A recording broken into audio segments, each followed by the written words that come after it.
There is a latest updated death toll, so coming from the Emergency Services Ministry here in Moscow, confirming that 87 people now are known to have died as a result of these floods, this deluge of rainfall that came over the course of just a few hours on Friday night. Now that's a number that has been going up steadily during the course of the day, and it's thought that it will possibly continue to rise as emergency workers on the ground sift through the affected areas and through the damage, looking for more dead. More than 13,000 people in all, we believe, have been more broadly affected by the rain and the flooding. This area in the south of Russia, the Krasnodar region, of course, pretty large region. The affected flooded areas, though, confined to the northern part of Krasnodar on and near the Black Sea coast. It's a pretty substantially populated area in the sort of foothills of the Caucasus Mountains.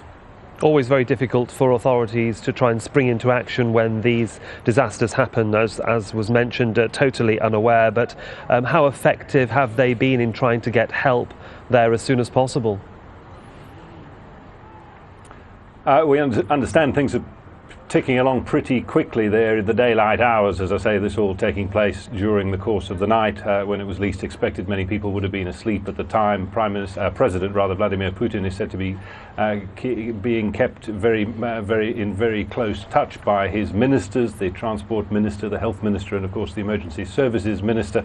The office of the Prime Minister, Dmitry Medvedev, says it's setting up a commission to assess the damage and help those most affected. Evacuations have been going on for hours, with helicopters brought down from Moscow and evacuation centres set up in a number of schools in the area. Now, the Emergency Services Ministry does say the floodwaters are beginning to recede.